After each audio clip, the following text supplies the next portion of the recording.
Hey y'all, we're back with part 2 of our audio only episode. If you're new here or returning, this is Down Bad, the podcast where we celebrate the good, the ugly, and the down bad of life. This podcast is for the loverboys, the crashout cuties, and the hoes on the path of healing. I'm Quincy Yeoman. The other voice you're going to hear is Chris Mejia, and we are so glad you're here. What? We have a topic that we want to get into. We're at the halfway point, so I think that's a good time to jump into it. We have a topic that we want. Look at Chris. Chris does know how to tell time, y'all. For those of you who have been waiting for Chris, whether it be for dinner, a special event, just coming over to hang out, he actually can tell time. So let this be a message for you all. Myself included, that when Chris is 40... I didn't come over here to be attacked. That when Chris is 40... The heat's hitting in on me too, I guess. This is how you know. Today I was literally I started going off about something so random and someone so random. And Isaac was like, "Are you hungry?" I was like, "Yeah, I'm getting so critical." I was like, "Yeah, I guess the thing my mother did when I was 10 is not relevant right now." You know? Just going so deep in it. Anyway, but we didn't have a topic. Me, an innocent man, was attacked. We have a topic that we want to talk about, which is this kind of came from just us catching up and talking about the idea of going celibate post a breakup. We are both fans of it. Well, I agree with what you were saying. I don't think I've ever done you've that. never done it. Oh, see, I've done it. I've gone, after a breakup, I was like, I'm not going to date in any capacity. I'm not going to do casual. I'm not going to do hookups. No, nothing. And I did that for I want to say for not a long time, maybe 2 to 3 months. Okay. But even then, that period was, it was incredible. Tell me why. It was incredible because one, it forced me to really focus on myself. Not be oh, what am I doing this weekend? Let me see if I can go out on a date and hook up and all that. It really forced me to be every week, every day, I was like, what do I want to do? What is going to make me happy? I forget how much of a distraction dating and / the hunt can be. Yes. I think that I'm having that realization that it feels somewhat the same as using anything else to escape. Yes. It is dating to get over, for example, dating to get over anything, but just as a cliched example, dating to get over a breakup is the same as drinking because you're sad. It's the same thing. I hear you, and I'm so you're so right, and you hit something so. You had just something lock into place about my life for myself. Because I think I was drinking because I was sad.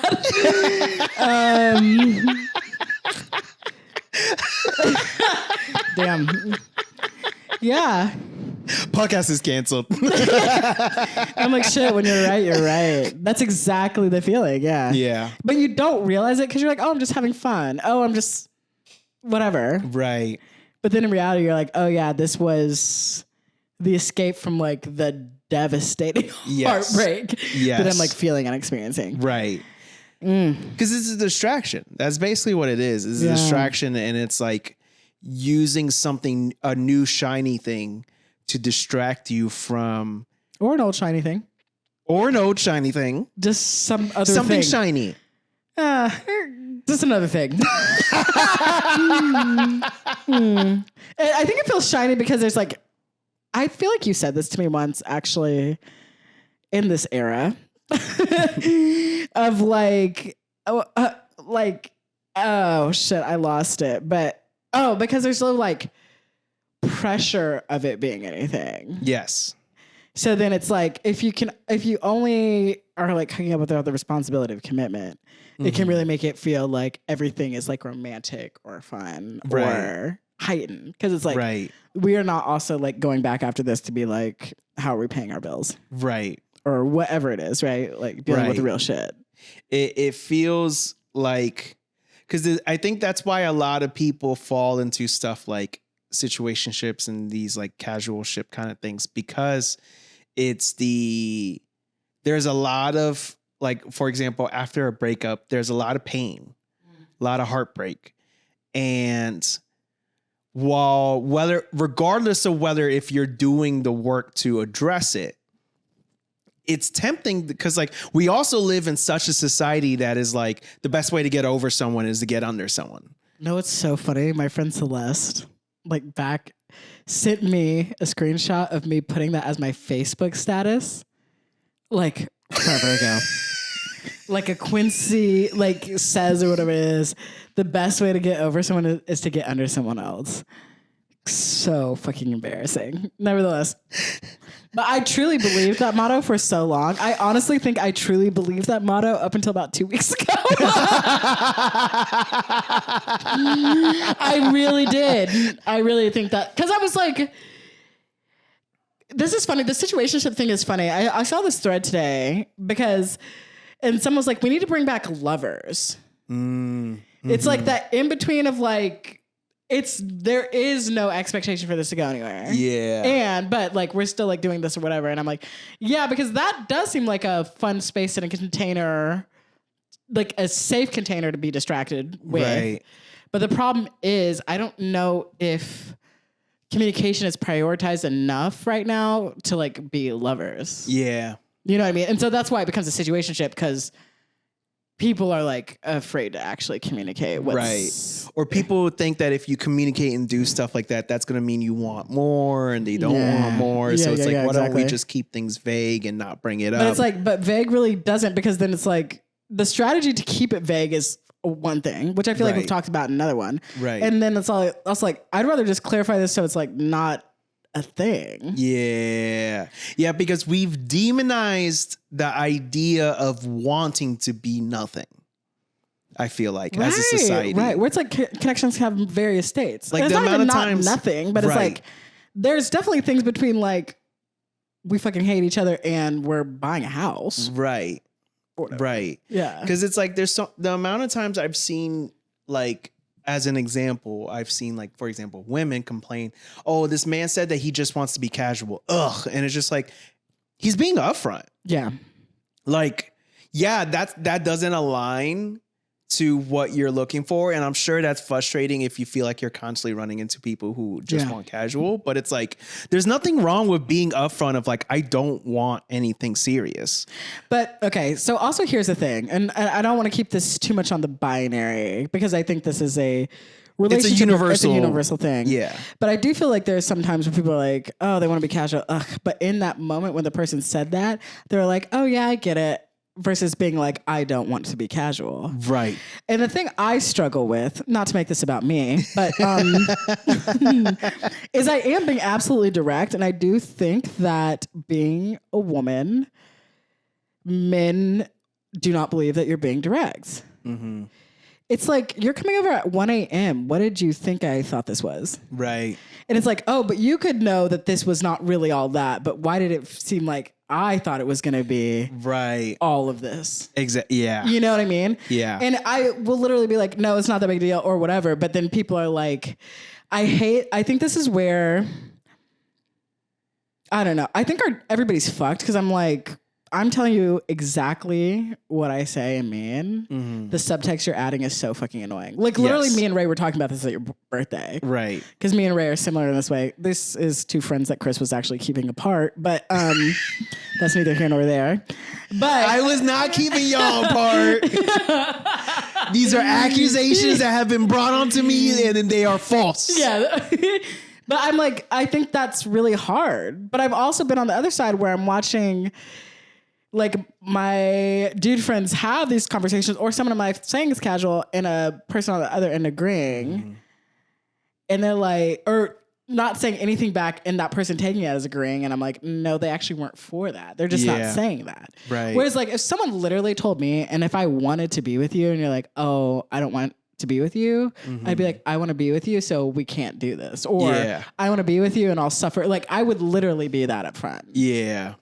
Because people often, to your point, like, and this is, like you said, this is not a binary thing. Yeah. So many people on all sides of the gender spectrum do this of like, I want to be with this person at all costs, even if it's in a way that is detrimental to me. Yes. And that's why a lot of people aren't direct about this is what I want. Because like people, I think unfortunately, a lot of people have this is what I'm looking for conversation. By the time they have that, they have begun liking the person. Yeah, you're like, I'm looking for someone wearing shorts and glasses, who has a podcast, beautiful mocha skin. Like literally, you're literally listening to that person. I do think it's also crazy because I've been there, or sometimes I get early on though, if someone's like, oh, well, right now I'm like not looking for anything, to just be like, oh yeah, me either. But I think you have to stop being like, I think even if someone's like, hey, I'm not looking for anything, you'd be like, oh, I would be interested in something more right now, but it's okay that you're not, and I don't expect this to come. But it's like, even saying that extra bit is helpful for everybody to know versus just being like, oh yeah, for sure. Yeah, exactly. Because you should also just clarify like, hey, I'm also like, if anything changes, if that changes for you or me, I would assume that the person would say something. Right. Right? Yeah. Because it is like, I think everyone will benefit from having the conversation of what are you looking for, like up front. Yeah. Like before you know shit about each other. Before you even know shit about each other. Because it's like, then your time, while I would say that spending a night with someone isn't necessarily time wasted, I think just for the point of getting the point across, you don't have your time wasted. If you're just straight up like, but then I understand why a lot of people in response to that are like, yeah, well, like, I don't even know if I like this person. Right. Like, I want to know if I like the person first before I even know what I want from it, which is fair. Well, that's why I always open up when it's like, to me, and I mean, I think I feel like it's easier to be like, here's what I know I can't do anymore. Like, especially if you're coming out of something, like, I know for me, it's like, I can't like do someone who's like super avoidant. The avoidance is hard for me. I need like, I want to be cared for. Right. I want to be this. And to be honest, like, hey, I'm still learning what some of this looks like for me. Right. Because I feel like we were talking about this in a earlier episode. It's like people going in with like almost a list of like a lot of external things. Yes. And it's like, I also want to be able, I can be like, here's what I don't want. And also here's what I have historically brought to a relationship. And I'm working on like how to feel like that reciprocated or, figure out why I keep repeating these patterns. Cause you might not know until you know. But yeah, cause I think every time someone's asked me like where I'm at this point in time, I'm usually like, these are like the things I've like learned. Yeah. I also think I understand when people are like, oh, I don't want to say anything because I don't know this person yet, because I'm open to a lot of different types of people and what those things could look like based on who the person is. So it's like, I don't want to put other things, prescriptive things that like might be irrelevant or like just like an external, like whatever thing, a shallow thing. Yeah, no, yeah. And that's why it's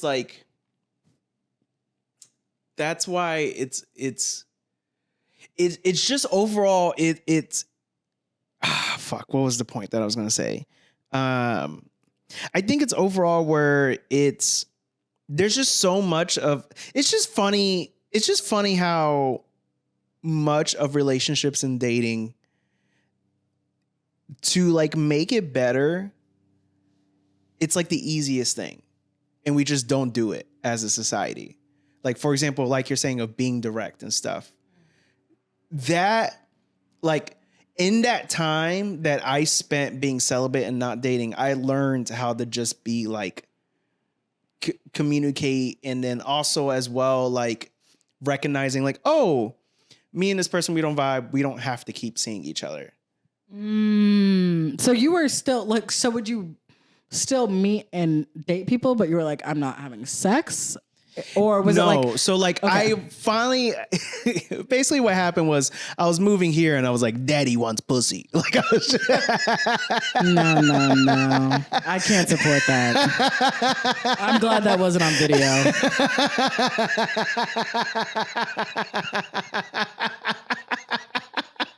I'm sorry. You are so disappointed. It's the heat too. that statement combined with the heat. I'm like, we can wrap up. Actually, we're not close to wrapping up. No, we're at 48. But I have more to say. Oh, and I think you do too. I'm not. I was like, it's fine. That comment was wild, but I'm listening. But. So like I was just like, oh, I'm about to move. Let me hoe out for a little bit before I move. So that's what drove me to. So like, but before that, I wasn't like in any way, shape, or form. I wasn't on the apps. You weren't. Even if like someone like DM'd me, I turned it down. Really? Like I was in. We weren't really speaking then. No. Yeah, that's because I was like in my mother-in-law's basement at the time.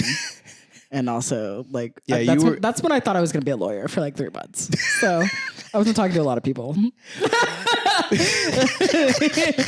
That was the 3 months where I was like, it's time to start studying for the LSAT. So, maybe. And now here you are in your hot apartment doing a podcast.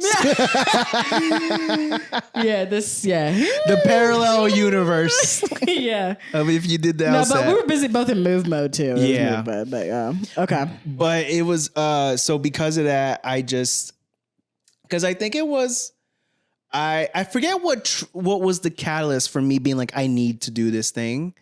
But I just ended up being like, because usually what I would do after a breakup, I would go a month without dating, and then I would just immediately start hitting the dating apps. And this time around, I wanted to be like, no, like, because I realized in the breakup, I was like, I don't have love for myself. I need to have love for myself. So I was like, how do I develop love for myself? Well, I always keep looking like through therapy. My therapist at the time helped me realize like you look for external validation. You need to find that from within.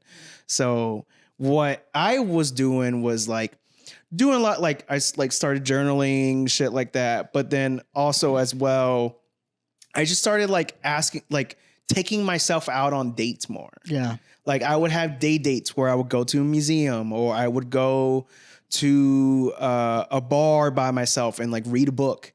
Like I would do shit like that. I would just do shit that the whole purpose was for me to force myself to find peace in being by myself.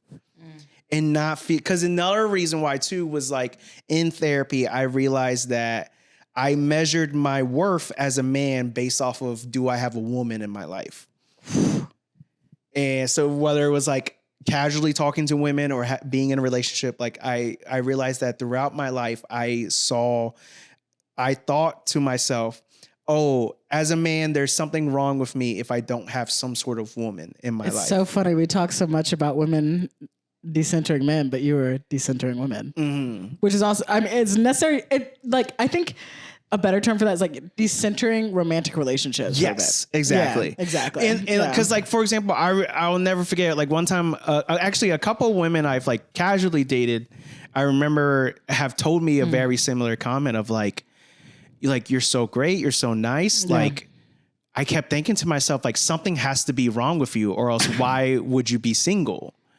And like those comments fucked me up because then it bled into this lifelong subconscious thinking of like, if I'm alone, there's something wrong with me. Like if you're worth a damn, you're taken, basically. And we all know that ain't true. Right. Yeah. So, in fact, I would say on a non-binary level. Not on a non-binary level. What are you about to say? Some gay shit? Some queer shit? He said on a non-binary level. No matter your gender, I would argue that being alone by choice, like implies value, in my opinion, because you recognize, like, I'd rather be alone and have peace than be with someone for the sake of being with someone. Yeah, I mean, I think that's how you find someone who brings you peace, because you learn your own peace. Right. And then you're like, I'm not going to be with someone. Yeah, you have to find someone who Right. Yeah, makes that. You find someone who supplements your life, not completes it. Beautiful. Beautifully said. I've never You've been never celibate after a breakup. Wow. In fact, I recommend it. I'm not going to actually say this about myself. I don't. Yeah. No. You don't have to. Well, I maybe I'll be honest. I don't know if I've ever really had a break from sex since Flex. no, it's bad. That saying that out loud actually is not good. No, it's fine. It's fine. I think the last time period of celibacy that I remember was in college when I decided to do it for like a year. I don't think I made it a year. I think I made it 8 months. But That's still a long time. But it was a long time. Especially in college, where you're just like young and horny. Yeah, but actually. Yeah. But I wasn't as cute then as I am now. So it was also easy in that regard. Because people weren't coming for me. But I do not. No, it's true. It's true. I'm laughing because that was me in high school when I was just like, oh, I'm saving myself for marriage. And then you see old photos of me in high school and it's just like, yeah, I'm sure that's why. Yeah, you were saving yourself in there. Ain't nobody fucking wanted you. Yeah, no. No, I mean, I was mostly single. I've been mostly single. I'm not someone who has a lot of serious relationships under my belt, I will say. I have a lot of long-term, varying levels of connection. Right. But I will say, like, I think about times that I've been more in a relationship, someone in the breakup stuff was happening. I think that honestly, there's usually been overlap of like sleeping with soon to be ex before I like, right. There's like an overlap of like hooking up with others. Not necessarily like the next person. It's never been like the next person I'm going to be with. Right. But there's usually like we're doing the breakup dance. They're probably sleeping with other people, like that, Right. But I've never, until now, which I'm doing right now, is like an actual, like, I'm doing like no sex for, my goal is like 3 months. Yeah. Yeah. I'm thinking like maybe around my birthday I'd be interested, but I also, and maybe, we're almost at the hour mark, but I also, this is going to be it. This is a new life for me, but I also do not plan to have sex for the sake of having sex. That's, yeah. When I'm going back out. Yeah. When the celibacy ends, the same rules apply of like, I need someone who's like into like wooing, courting, whatever it may. And I have to genuinely, this has never happened, but I have to like genuinely like you and possibly could maybe see something with you. Not that I'm locked into like us having a future. Right. But you want to have sex for more than just the sake of doing it. Yes. I want to have sex with someone I really like. Yeah. I want to feel safe. And I also do not want, like, there will be no like sex on like the first night, first meeting someone. There will be no like, what's your name again in the morning? Right. It's like the difference between eating because you're genuinely hungry versus eating because you're bored. Shit. Damn, Chris. This is why I was trying to humble you today. Because you're humbling me.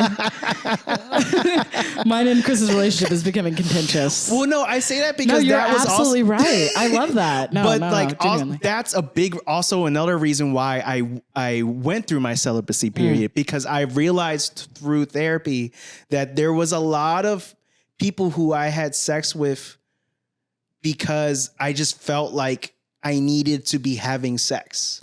Yeah, it's like somewhere between like convenience and it being almost like utilitarian. Yes. Like, okay, and let me tell you, I've been celibate now for, I think like 2 or 3 weeks. Maybe if that. When was the 4th of July? Wait, yeah, whatever. The point is not long. This is new. And I will say, and we're not going to share the date that we recorded this. Yeah, this is being recorded in the year 2027. But I will say, I mean, there's already times where I've been like, okay, I'm cranky, and I'm like, okay, I get why I was also like, what are you doing tonight? Yeah. That part. But I'm also like, I truly cannot. And this is also, dick is a prison, and I've been, and I've been locked up. I have gone to federal, and I'm like, I was like, I just don't want to be next to someone who like just at the end of the day, I'm like, nah. Because here's the thing too, where it's like, there's nothing wrong with. We're not saying that you have to like be like, oh, I deeply like the person to have sex or anything like that. I think it's having sex with people for the sake of having sex is more destructive than people realize. It really is. And I think because it's the vagueness too. Yes, the vagueness. And I think what we're speaking to is empowering yourself to make the decision of like realizing you don't have to do that. Like, don't feel pressure. Because I feel like, especially for like anyone who's not a dude, like it's been like course correcting of going from like, if you have any sort of sex, you're a slut, you're a tramp, this and that, to now we've gone so much on the other side of like, where people, I've seen like femmes, women, basically anyone who's a non-dude say like they have felt pressure to be promiscuous because of like, that's, if you are anti-promiscuous, like that's a problem, when it's just like everyone has their own relationship with sexuality, and you should be able to go in and out of what you want to do. Exactly. And that's a better way of saying what I was trying to say, of just like what the point is of what we should be is like, your relationship with sex should be what is comfortable for you, whether it's a lot or a little. Do what you personally want to do. I do feel like it's like right now I'm trying to just listen to what my heart wants and needs. Mm-hmm. And I also just, I obviously, I mean, I am very sex positive and I'm about that. Mm-hmm. But I'm like, if people are sitting out here being like, your pussy's healing, why the fuck am I giving that out? Because I will say this, and I say this, and I know I can be an asshole. I'm only laughing. I'm so sorry to interrupt. I'm only laughing because I was going through like various episodes to find something to clip, and I rewatched that part when someone said that to you. It's just a bit. Speaking of coincidences. Now that's the coincidence. No, but that's like what my heart wants and needs, and the healing pussy thing. Here, I'm also like really good at sex, so I'm also like, I also don't want to be just handing it out to anyone. Literally. My time is valuable. All of like what I have to bring to the table is valuable. Conversationally, I have a beautiful place to live. I also don't want people's energy in my space necessarily. Right. I feel like the last time I hooked up with someone here, I had to like sage my room after, and I was like, I shouldn't be doing all this. Like, I'm like, and that's not how you should be feeling after any sort of time that you spend with someone, let alone let me sex. Let me open the windows and get that energy fucking out of my room. Yeah, exactly. In fact, sex should be something where if you were to walk back in the room and smell it, it brings up, you're like, good times. Yeah, exactly. You're like, it smells like fucking Fritos, and I should text. Great to have you last night. No. I also just think I am, to be vulnerable, I think I really do need to assess like what makes me feel like, I do think I know at times, but I just like want to be real about what I need to feel cared for. Right. And like, I just want mutual respect. And I don't even think that to me doesn't feel that deep, but I do think it might be that deep because it does seem to be harder to find. Yeah. I was literally just about to say that, where I think there's a lot of things when it comes to just social interactions in general, not just dating and sex, but even with friendships and family dynamics, where the bare minimum is actually not bare minimum because of how, yes, it is bare minimum, but like with how infrequent people can meet the bare minimum, it almost makes it feel like the bare minimum is asking for so much. Yeah. Because people just don't want to like meet that. Not being said, I am not saying accept the bare minimum and that's it. But it's just like, yeah, where it's just like, I have always said the energy you give out is a privilege, not a right. And it doesn't matter if it's a friend. It doesn't matter if it's family. It doesn't matter if it's been like your partner for years and years. The energy you give out is a privilege. And rights are things that people should have. Right. Privileges are things that people can lose. And you have the right to dictate who gets to have that privilege or not. And I think sex is probably one of the most important things to apply that to, of like you were saying, where like, not just because of like regardless of whether being good in bed and all that, it's just like your body, your sexual energy, your physical energy, your emotional and mental energy is such a privilege that if someone is granted that energy, they should afterwards, one, feel thankful, right, and two, not make you feel like you just gave it up for nothing. Ugh. No, you're so right. And I mean, yeah, that's beautiful. And just to get really vulnerable, I think like a big pillar of why I am the way I am is there's been so much neglect in my life. And I have I've been neglected. I've been abandoned.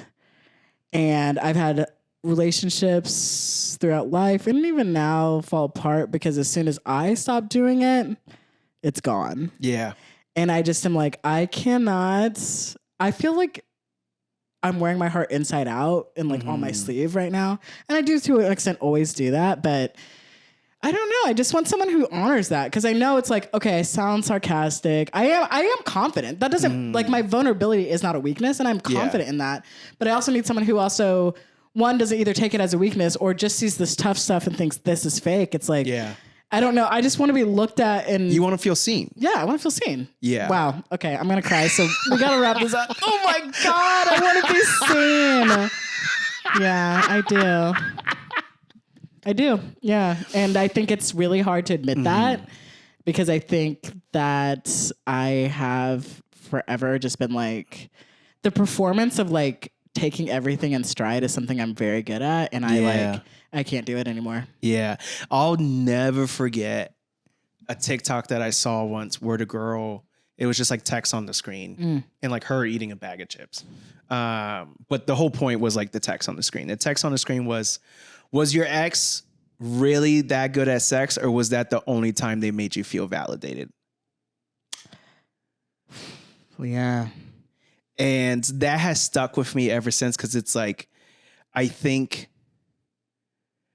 there's so many people who that's why they get addicted to the drug of sex because people will mistreat them. But then that's the one moment where it's like being made to orgasm is like a need finally being met. Yeah. But then even then they're not meeting your needs. They're selfishly being like, I want the power of I made you come and you are being lustful over me. They want the hit of validation. Exactly. The craziest thing is, I definitely have that I can speak to, but I also just, I spent years in a relationship completely being like rejected sexually, where that was even a thing where it's like, oh, usually the sex is something. Right. But to truly be like dismissed continually, unseen for that on top of other things. And then just, I think it's just really complicated because I do think I'm like, oh, I've like literally I'm a masochist. Yeah. And but I'm not. I don't. Well, sometimes when it's fun, it's fun. And that is why my celibacy. I'll be back. But nevertheless, but it's like, I don't know. I think I'm just like really trying to own my own like tenderness and what I truly need because it's like I've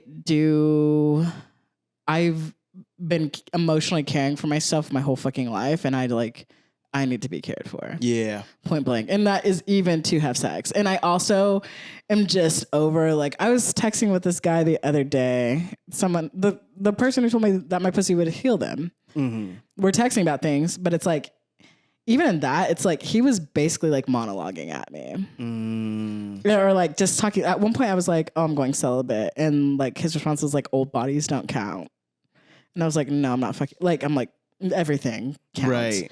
But I'm like, oh, also it's like, there's this thing. I was like, I just cannot be in this like one-way street with anybody anymore. Yeah. No matter how small, even if you are just a fucking vacation hookup, if you can't even like take in what I'm saying about myself. Exactly. But you want that, like you want that hit of validation. Because here's the thing. The validation I give someone else is really good. I make people feel fucking great. Yeah. And I'm happy to do that, but I cannot do that anymore if it is never return in any sense of the word. If it's going to be a one-way transaction, that's not. Yeah. And it's also, I feel like the reason why people make comments like that too is because people want to feel like, okay, yeah, you're going celibate, but you'll turn out for me. And it's like, no, you're not listening to me. Your name is not Vince Staples. I will not be turning out for you. That man could break my celibacy. But nevertheless, but I feel like he'd listen to me. No. But literally. But like, yeah, exactly. Mm-hmm. And I think a lot of people, like we're talking about, like, you know, we're not doing the things in dating. I think this isolation that everybody's being pushed into is making people so short-sighted that it's like, you're not even taking in other people. Mm-hmm. Like, and you are assuming, and like, you're not being direct. So then it's like, you're making everything about you. Yeah. And it's like, if you truly care someone, no matter how it's going to hit, it's like, cares. This is a big thing that was in my training, but it was like, care enough about the other person to tell them the truth. And I definitely, I have always to some extent lived by that motto. Mm-hmm. Obviously in the past year going through a training like that and like, and even going to continue it, hopefully, it's like, that has been such a thing that I actually I can very easily feel and see the difference. Yeah. And there's another thing where it's like, you get so in your feelings that you like, just stop thinking about other people. And I've seen that too. Like, I feel like I was in a little bit of a lull and I didn't know it and I was isolating. And I was so about myself and not even realizing that I needed people, community, friends. Right. To care enough about the people in my life to be like, I am fucked up right now. Yeah. But anyways, I just think that like the isolation is forcing people. It's like, you'll be texting about something and it's like, well, I feel like we're literally like two people like not even listening to each other. Right. Or it's like, I text to say, how are you? And you can't even like, you don't really actually care how I am though. Right. But you'll be happy to take the exactly how are yous, the this and that's for me. Right. Exactly. Where it's yes. And that's why it's like that's why the celibacy period for me was so beneficial, because then once I experienced, the only people I'm letting in my life are people who make me feel fulfilled. It then made me much more protective of my peace. Because before I would just be like, I want any attention. I just want attention. I want that external validation. And then afterwards it would be like I remember one of the women I went out with before moving, like I went out with and I was like, I don't like how I don't know where I stand with you. Like you could actually like pinpoint those moments. Right. Versus just... You're truly inspiring me tonight. I just want you to know that. Yeah, I really needed to hear that. Listen, sometimes the goo goblin. We can't have one real moment. You see how niggas are? You cannot have one real moment. Bitch. Yeah, the goo goblin strikes again. Straight to the heart. But no, like it very much where I felt, while yes, I also think just the people I was attracting was much better too. Yeah. Because I worked on myself. But then at the same time, it was like, I remember like one person, we went out a couple times and I was just like, I like you, but like you make me question if you like me. And I don't like that. And it makes me feel like I'm reverting back to an old version of myself that I don't like. Because I do that too. When I can't read, it's like I go back to this like childlike yes version of myself that I don't like. Because it's not about it's, yeah. So it was just the celibacy period, I highly recommend to anyone. It truly, it helps you learn how to develop peace from within. Yeah. And then once you're back out there, it makes you be like, you have to be better, not better than my peace, but it's like, I love being by myself. You have to be better than being by myself. Or be okay with like, yeah, better than being by myself, or even like be good when it, yes. Yeah, there's so many, yeah, I feel it. I feel that. Yeah, I do think, yeah, I'm experiencing a really big heartbreak, and yeah, because I never thought I would be here. And I made a commitment to someone that is actively not really working out. And then it's like that changes things. And I am proud of who we were to each other and how we're both doing now and how we're like navigating all of this stuff. But it's like, I don't know, there's a lot to learn on both sides that we are both learning about ourselves doing this and how these things show up. Yeah. For each of us on both sides, like what we're dealing with and who we thought we had to be for the other person and all that. Cause it's so intense. It's intense. But yeah, I mean, I also think too, even if it's been somewhat in steps, there's been many moments where I'm like, okay, I'm not accepting this anymore. I'm not accepting this anymore. Right. And the universe has been quick to be like, cool. And now people of X caliber are coming to your life. Now people, like even, my relationship with Isaac is getting better as we're both doing that for ourselves, even if the outcome isn't necessarily staying together. Right. So it's like, and that's like a really big thing. But I do think I personally am like, yeah, I'm a baby. I need love. I talk a big game, but I am like honestly so sweet and tender. Yeah, but you want someone who you want. And I think that's a big reason why I am so enamored with my current relationship, where it feels like this relationship and the last relationship, and there's been periods where it's just like, oh, I am receiving energy that I feel like I give out. Yeah. And that's why in my current relationship, it's been, I feel like, so strong, and why I felt the way that I did, because it is very much where, like, the fact that it's just like, damn, like I'm with someone who like listens to the fact that I fucking love magic and I've always wanted to go to Magic Casual, and they organized a surprise get together of it. And like, also just moments where it's like she lets me like have my moments of like, hey, I'm overthinking. Like, is everything okay? And like being okay with that, and receptive. And being receptive. And it's just like, I think often the people who talk the biggest, like, oh, I'm this big confident person, are also the biggest people who are like, I need to get that back though. Yeah. Because they're the biggest givers, and people don't give back. Yeah. I mean, I've heard, from more than I've gotten this basically in some form or fashion, and more than, I think, in almost every relationship I've been in, where it's like, well, you're good, so I don't have to check on you. Yes. And I think that is hurting me more. I mean, I'm going to go ahead and say even my family is like that. Yeah. And that's like, I was like, oh, I like really, for how many times I've been suicidal in my life, for how much shit it's like, I need that back. I do want someone to listen, because I'll hear the little thing you want and get that. Right. But it's like, I also can't keep doing that, hoping that you'll get it. I also can no longer be with people who are like, oh, I'm happy to do the things you want and need to feel happy now that you're halfway out the door.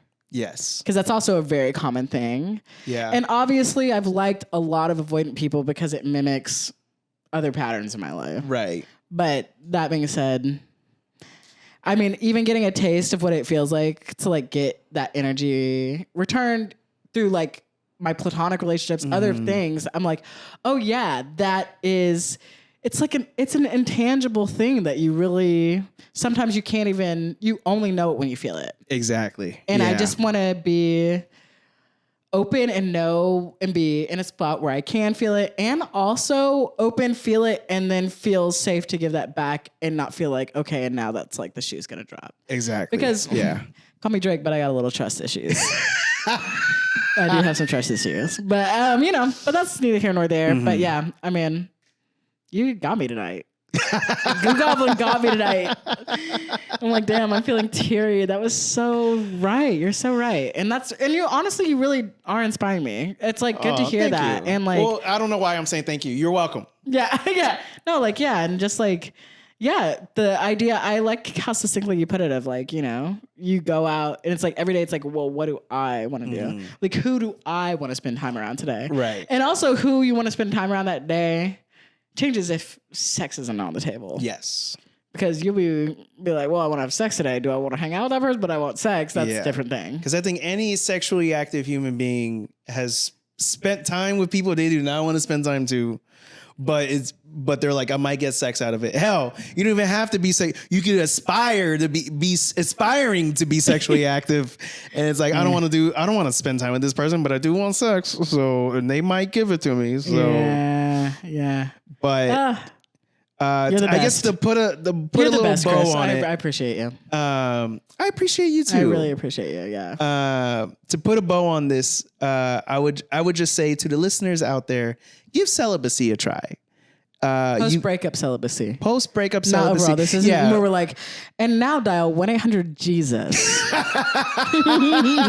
to save your life in your fucking sinful ways. Yes, we're like the one AA that isn't Christian related. We're literally just like Codependents Anonymous, Loverboys Anonymous type shit. Yeah.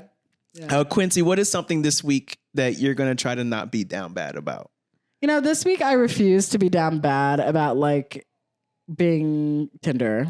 This really like opened me up to like talk about things that I think I was avoiding talking about because it made it real. And also I'm not going to be down bad about what the sadness it took to get here. I think that's another thing that I've been doing where I'm like, oh, I'm so sad all this happened. Yeah. Where it's like, that's fine. I needed all this to be here now. Yeah. So, and I'm not going to be down bad about, so that's what I'm not going to be down about. Yeah.